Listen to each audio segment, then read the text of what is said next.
Boa tarde para você que acompanha a NBR, a TV do Governo Federal. Hoje o presidente Jair Bolsonaro voltou a despachar aqui do Palácio do Planalto após um procedimento cirúrgico para a retirada de uma bolsa de colostomia que aconteceu em São Paulo. A agenda de compromissos do presidente nesta segunda-feira começou logo cedo. Às 7h30 da manhã, o presidente recebeu o ministro da Casa Civil, Onyx Lorenzoni, ainda no Palácio da Alvorada. Já aqui no Palácio do Planalto, às 9 horas, o presidente Bolsonaro participou de reunião com o ministro Onyx Lorenzoni, o subchefe para assuntos jurídicos da Casa Civil, Jorge Antônio de Oliveira, e os pastores Jerônimo Martins e Luiz Carlos Gonçalves. Logo depois, reunião com os ministros da Defesa, Fernando Azevedo, de Relações Exteriores, Ernesto Araújo, e do Gabinete de Segurança Institucional, Augusto Heleno. Às 11h40, o presidente Bolsonaro se reuniu com o vice-presidente Hamilton Mourão e José Ângelo Mazilo, secretário adjunto da Secretaria de Política Agrícola do Ministério da Agricultura, Pecuária e Abastecimento.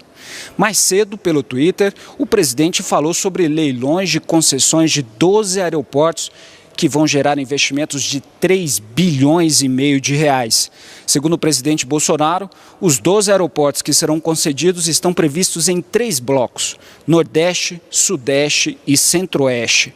Entre os aeroportos estão o de Recife, Maceió, Vitória e o de Cuiabá, em Mato Grosso. Ainda pelo Twitter, o presidente informou que todos os leilões dos 12 aeroportos estão previstos para serem realizados até o mês de março deste ano e destacou que essas concessões vão gerar qualidade no serviço, emprego e economia. As concessões desses aeroportos é uma das medidas previstas na agenda dos 100 dias de trabalho do governo. Além dos terminais aeroportuários, o Ministério da Infraestrutura ainda pretende arrendar mais 10 terminais portuários e a ferrovia Norte-Sul ainda nos 100 primeiros dias de governo. De Brasília, Pablo Mundim.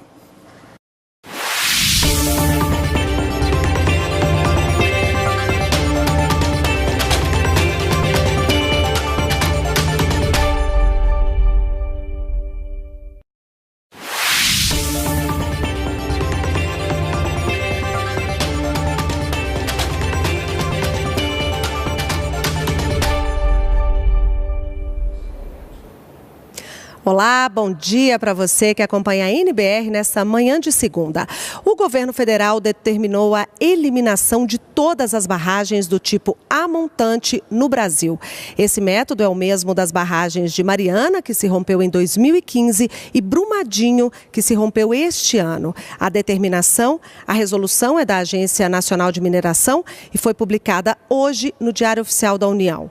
A determinação da Agência de Mineração é que estas barragens que estejam sem uso sejam extintas até 2021. Já as que estão em funcionamento devem ser eliminadas até 2023.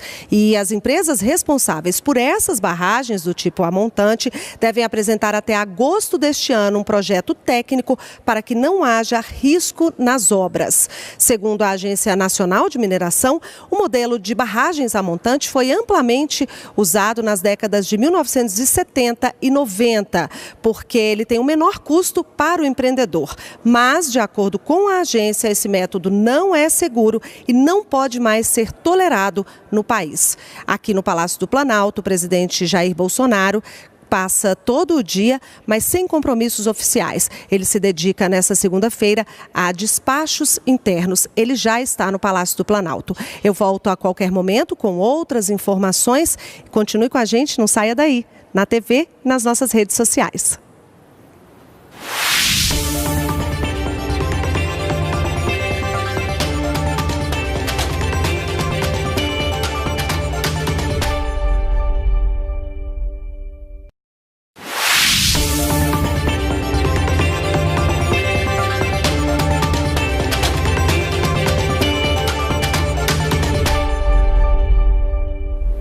Olá, boa tarde para você que acompanha a NBR, a TV do Governo Federal. Hoje à tarde, aqui em Brasília, o ministro da Infraestrutura, Tarcísio Freitas, assina 2 contratos de investimentos portuários. O primeiro, às 3 da tarde, é o contrato de arrendamento do terminal de cargas líquidas no porto de Santarém, no Pará. Às 4 da tarde, o ministro assina o contrato de adesão do terminal do Porto do Açu, no estado do Rio de Janeiro, para movimentação de gás natural liquefeito. A previsão dos 2 contratos é de 16 bilhões de reais em investimentos. E o governo federal informou ainda que vai leiloar no dia 22 de março outras 4 áreas portuárias, 3 em Cabedelo, na Paraíba, e uma em Vitória, no Espírito Santo. Esses terminais são destinados à movimentação e armazenagem de combustíveis. Eu estou no Palácio do Planalto, onde o presidente Jair Bolsonaro se dedica durante toda essa segunda-feira a despachos internos. Ele chegou aqui por volta das 8 horas da manhã e ainda não saiu para almoçar. Nós voltamos a qualquer momento com outras informações. Continue com a gente aqui na TV e nas nossas redes sociais.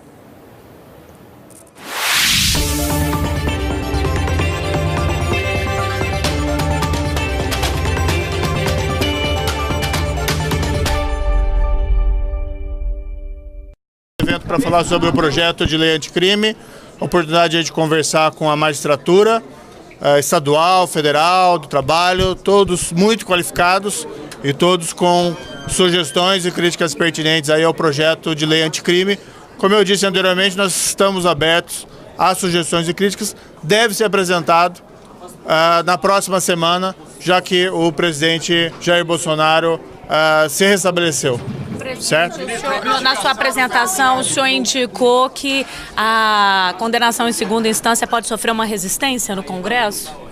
Não, eu acredito que já houve várias decisões do Supremo no sentido da constitucionalidade e eu acredito, claro, que nós vamos conversar com os parlamentares e vamos tentar convencê-los de que essa é a melhor maneira para nós termos uma justiça no Brasil que funciona e que não leve décadas para chegar a uma decisão muitas vezes relacionada à condenação de criminosos perigosos. O sistema precisa ser mais eficiente e acredito que os parlamentares estão abertos a esse convencimento. Em que sentido o trabalho do STJ pode mudar com esse projeto? O trabalho do STJ? Sim. Como o senhor acha que vai alterar, vai ficar mais fácil para os ministros lidarem com a questão criminal? O Supremo Tribunal de Justiça hoje tem um excesso de processos, assim como o Supremo Tribunal Federal. Quando se valoriza as decisões das instâncias inferiores, da segunda instância, por exemplo, isso provavelmente vai levar a uma diminuição da carga de processos progressiva do Superior Tribunal de Justiça. Porque o simples fato de recorrer para retardar a efetividade de uma condenação criminal não vai ser mais um fator que conte tanto. Com isso, provavelmente vai haver um desestímulo a recursos de cunho meramente protelatório, que levem a alongar o processo. A última pergunta, porque eu tenho que ir, tá? O presidente Jair Bolsonaro determinou a abertura da investigação. Gostaria de saber se o senhor determinou a abertura da investigação sobre os repasses do PSL a possíveis candidatos laranjas, se o senhor já determinou essa abertura da investigação, quem vai conduzir e o que já foi apurado. Se o senhor presidente Jair Bolsonaro proferiu uma determinação, a determinação está sendo cumprida. Então os fatos vão ser apurados e eventuais responsabilidades após as investigações vão ser definidas. PCC, ministro! Ainda está em discussão. E a verdadeira discussão começará no Congresso Nacional. Mesmo um projeto que venha completo, com a expectativa de tratar das questões mais importantes, o local para os grandes debates é no Congresso Nacional. E os juízes estão fazendo o seu papel, porque essa é uma questão de Estado, não é uma questão de governo. Parece que tem 2 pontos que já há um consenso, né? O plea bargain e as videoconferências.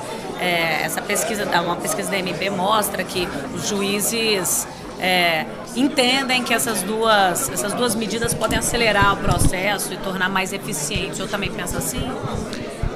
Esta reunião de hoje é para nós analisarmos o texto legislativo que está sendo apresentado.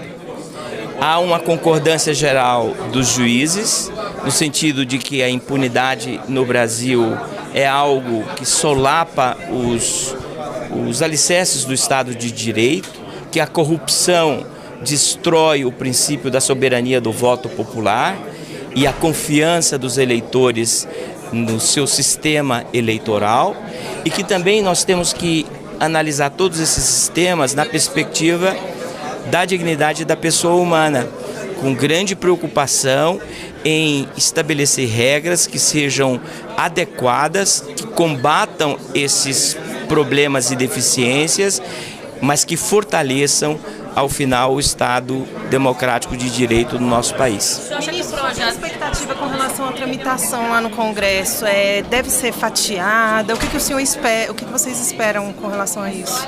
A demora? A questão da Previdência, se vai prejudicar essa tramitação conjunta? Para nós juízes, um dos pontos altos desta iniciativa do ministro Sérgio Moro é tratar em um único texto, pela primeira vez no Brasil, a criminalidade violenta, muitas vezes praticada nas periferias do Brasil, e a criminalidade do colarinho branco, aí se incluindo os ilícitos em torno da corrupção. Ou seja, não é possível que no Brasil se façam leis voltadas para o crime comum e que depois se tratem em leis separadas a criminalidade que mais afeta as bases mesmas do Estado de Direito no nosso país. Um possível fatiamento, então, prejudica o projeto? Um possível fatiamento prejudica o simbolismo deste projeto, que é conectar aquilo que na prática está conectado. Ou seja, o crime organizado alimenta a corrupção e a corrupção alimenta o crime organizado. A corrupção destrói a credibilidade das instituições, inclusive as instituições policiais, do Ministério Público, da magistratura e a própria forma como a população vê as suas instituições. De que maneira os recursos meramente protelatórios atrapalham o andamento do Superior Tribunal de Justiça e de que forma esse projeto pode ajudar? Os recursos são absolutamente necessários, porque no Estado de Direito nós não queremos condenar e nem podemos condenar quem é inocente. Mas há recursos que são apenas protelatórios e que visam não resgatar a verdade que eventualmente tenha sido perdida no julgamento anterior, mas levar à prescrição e, portanto, à não punição, à negativa do próprio direito. Ministra, fez a justiça eleitoral de não conseguir julgar os crimes mais graves. O que o senhor acha? Essa separação é bem-vinda na justiça eleitoral? Há crimes eleitorais que, pela sua gravidade, como Caixa 2, penso eu, devem integrar não a legislação eleitoral, não leis esparsas, mas o coração do direito penal brasileiro, que é o Código Penal. Ou seja, se o Código Penal é o estatuto que reúne os crimes mais graves que possam ser praticados contra a sociedade, contra a população, contra as instituições, contra bens fundamentais, é evidente que o Caixa 2 deve constar do Código Penal brasileiro. O governo já indicou que a Previdência é a prioridade máxima. Isso não pode prejudicar o andamento deste outro projeto? Os deputados e senadores já disseram que não vão atropelar, que não vão analisar de forma conjunta tudo ao mesmo tempo agora. Como é que o senhor avalia? São duas pautas diferentes, com enfoques e destinatários diferentes. A reforma da Previdência, absolutamente necessária, tem uma conexão muito forte com o mercado, no sentido de demonstrar que as contas públicas do nosso país serão estabilizadas e o déficit público reduzido e, se possível, até acabado.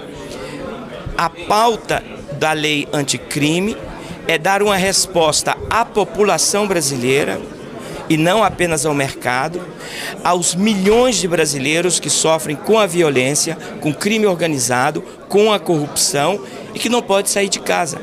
Então, são pautas separadas, mas penso eu que convergem. Em vez de uma prejudicar a outra, o que nós temos são pautas que vão propiciar os deputados e senadores se dedicarem a um só tempo a questões que são fundamentais para o nosso país. Obrigada.